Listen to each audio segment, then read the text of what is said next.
Hello, everyone, and welcome back to the English Mastery Channel. I'm Emily. And I'm Paul. Today we're jumping right into our lesson, a story about the daily life of Alex, a teacher living in London. This story is packed with useful vocabulary for describing work, hobbies, and city life. Exactly.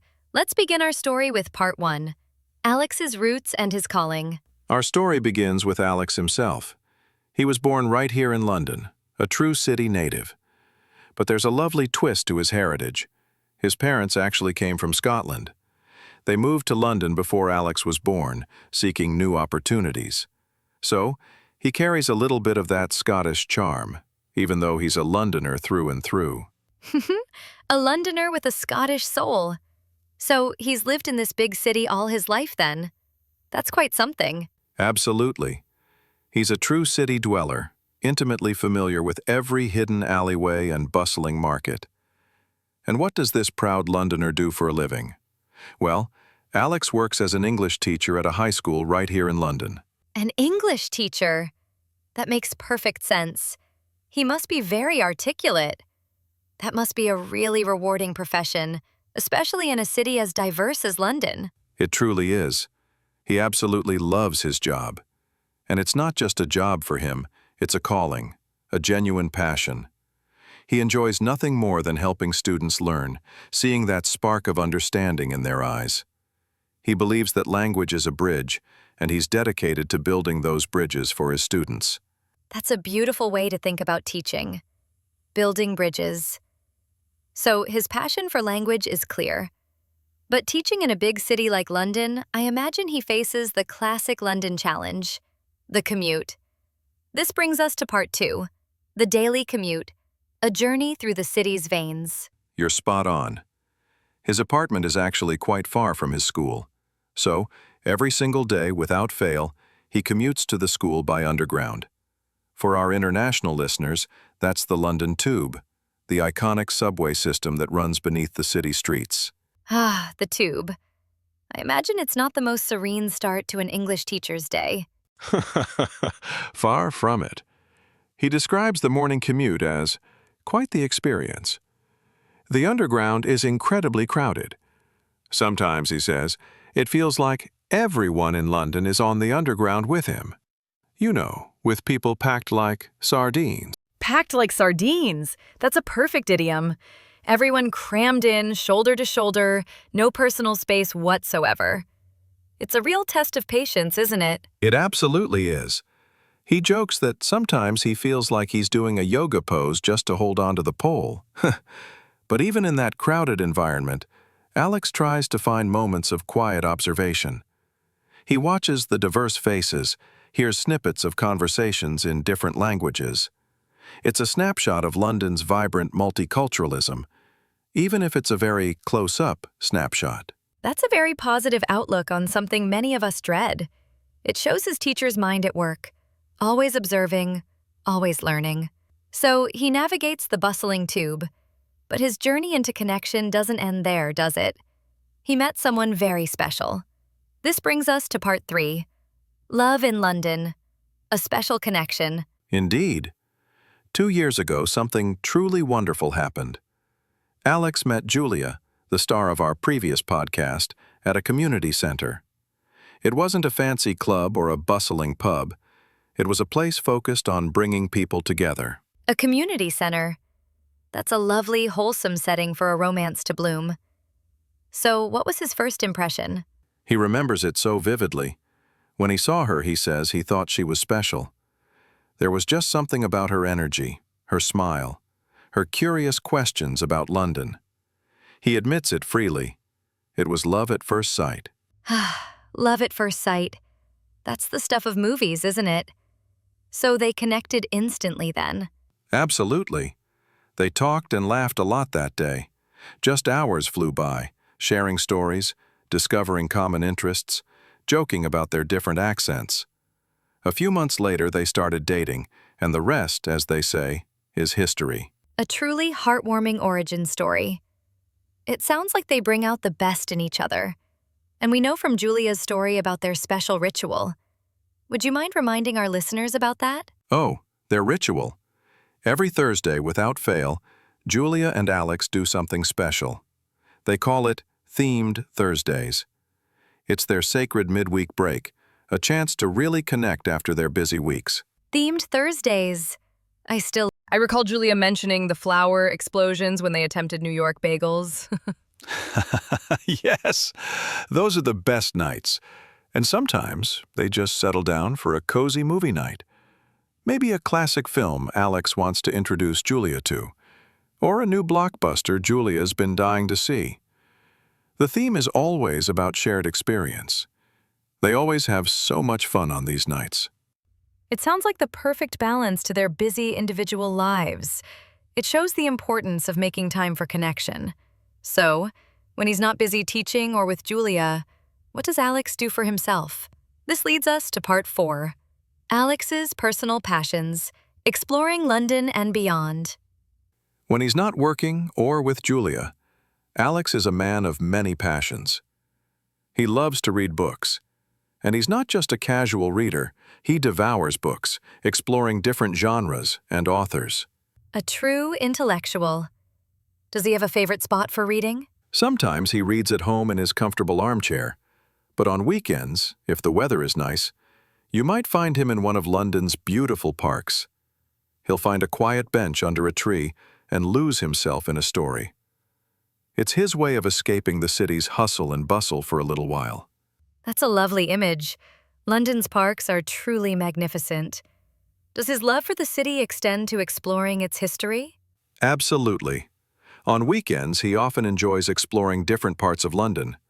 He's deeply interested in the city's rich history, which is vast and fascinating.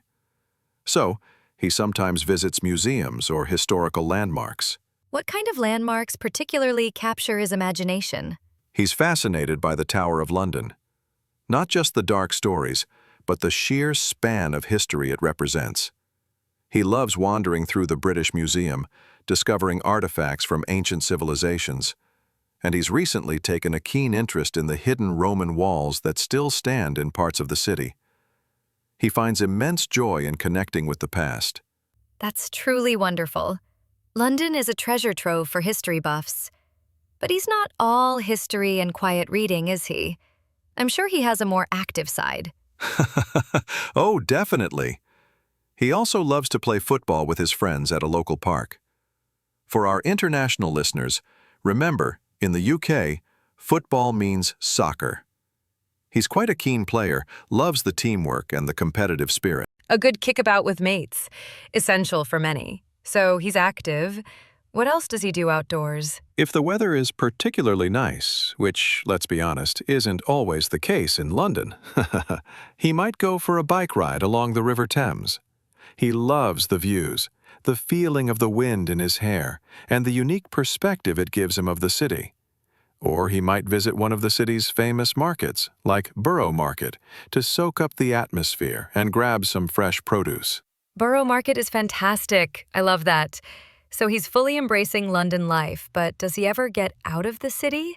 Or perhaps revisit his Scottish roots? This brings us to part 5, family ties, connecting with heritage. He does. Every now and then he spends a weekend visiting his parents. They live in a quieter part of the city, away from the central hustle and bustle. It's a different kind of London, a bit more suburban, with tree-lined streets and a slower pace. That sounds like a welcome change of pace from the city center. What are those visits like? They're all about family connection. They have meals together, often a traditional Sunday roast cooked by his mum. And they spend hours just reminiscing about old times. His parents tell him stories about growing up in Scotland, their early days in London, and funny anecdotes from Alex's childhood. Reminiscing. That's a lovely word. Thinking back and sharing those cherished memories. It keeps the family history alive. Exactly. It grounds him, reminds him of where he comes from. And it's a chance for him to just relax and be the son, not the busy teacher or the adventurous boyfriend. So he balances his active London life with these quiet, familial moments. That's a really healthy routine. And speaking of routines, how does he prepare for the week ahead? This is part 6, preparing for the week, the Sunday evening ritual. Ah, the Sunday evening ritual. It's crucial for setting the tone for the upcoming week. On Sunday evenings, Alex usually prepares for the upcoming week. He knows a good week starts with good preparation. And for an English teacher, that must involve a lot of planning. Oh, a huge amount. He spends a significant portion of his Sunday evening planning lessons for his classes. He reviews the curriculum, thinks of engaging activities for his students, and prepares all his materials.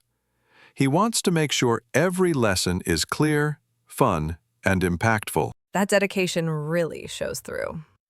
And after all that planning, does he unwind? Absolutely. After his planning is done, the most important part of his Sunday evening is spending quality time with Julia. They might cook a special dinner together, watch a documentary, or just talk about their week and their plans for the days ahead. It's their quiet moment to reconnect before the busy week begins. It sounds like he's built a really full, rich, and balanced life for himself in London. He has strong roots, a fulfilling career, and a wonderful personal life. He really has. And that leads us to Part 7, Alex's reflection. Happy in London. So, after all these experiences, how does Alex feel about his life now? He's happy in London. Genuinely, truly happy. He reflects that he has a good job that he's passionate about, a wonderful girlfriend who brings so much joy into his life, and many friends who share his interests. Every day, for him, is a new adventure. That's a beautiful conclusion. It's not just about what you do, but how you feel about your life and the connections you make. Exactly. Alex's story teaches us that a daily routine isn't just a set of tasks. It's a tapestry woven with purpose, passion, and connection. And now, for all our listeners, it's time for Part 8. Practice makes perfect. Your turn to speak. Let's do it. We've covered a lot of great vocabulary and expressions from Alex's dynamic London life. Now let's put them into practice. Ready, Paul? I'm ready. Listen carefully to my question, then repeat the answer after Emily. We encourage you to speak out loud. Let's begin. First question about Alex. Where does Alex feel the pulse of London's multiculturalism? Your turn, everyone. And the answer? He observes it during his crowded commute on the Underground. Now you try. Excellent. Next, about his romance. What moment transformed Alex's perception of Julia? Your turn. And the answer? It was love at first sight when they met at the community center. Repeat after Emily. Fantastic. Let's talk about his personal time. How does Alex find escapism from the city's hustle and bustle?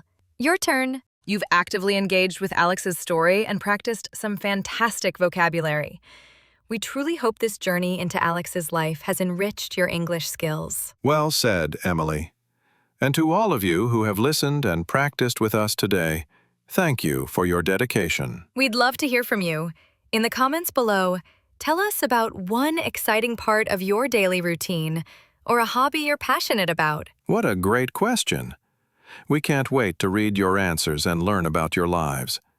Until next time, keep practicing, keep exploring, and stay curious. Goodbye for now, everyone. Bye for now.